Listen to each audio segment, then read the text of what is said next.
दोस्तों, इस वक्त की बड़ी खबर देश के सुप्रीम कोर्ट से सामने आ रही है। आपको बता दें कि सुप्रीम कोर्ट ने एक बहुत बड़ा फैसला सुनाया है। इस बार सुप्रीम कोर्ट ने बुलडोजर की कार्रवाई पर सीधे तौर पर रियासती हुकूमत को फटकार लगाते हुए ये बात कही है कि आइंदा किसी भी तरह की बुलडोजर कार्रवाई करने से पहले आपको बुलडोजर कार्रवाई करने की वजह साफ तरीके से बतानी होगी और इसके बारे में सूचना देनी होगी।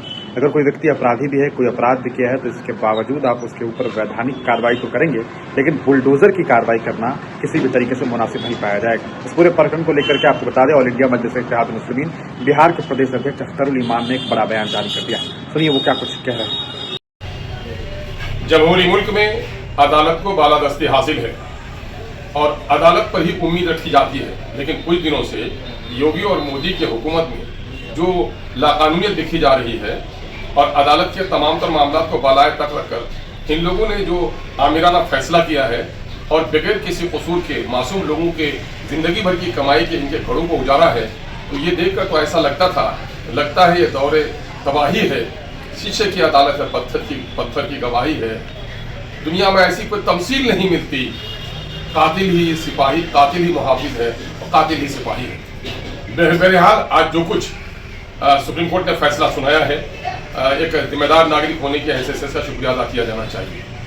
हालांकि ये फैसला बहुत पहले आना चाहिए था और फैसले में तो अब जो बातें आई हैं कि जिनके घर को तोड़ा जाएगा, क्यों तोड़ा जाएगा, वजह बतानी पड़ेगी, नोटिस देनी पड़ेगी, ईमेल से नोटिस देनी पड़ेगी, और अगर बिला वजह किसी के घर को तोड़ा गया है तो अफसरों की सर्जिलेंस होगी और उसके से जुर्माना लेकर उसके घर को बनाया जाएगा। एक अच्छा फैसला है।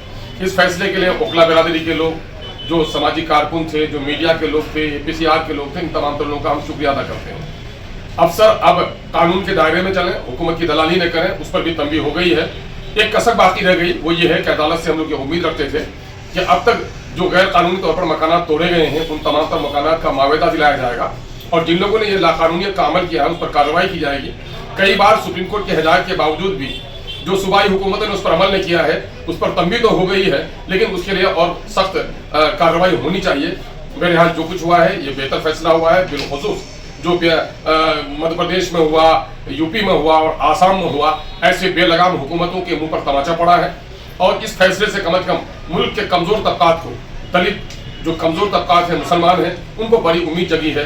और यकीनन जरूरत इस बात की है कि जिस मुल्क में इंसाफ कायम न हो वहाँ न अमन हो सकता है, न तरक्की हो सकती है।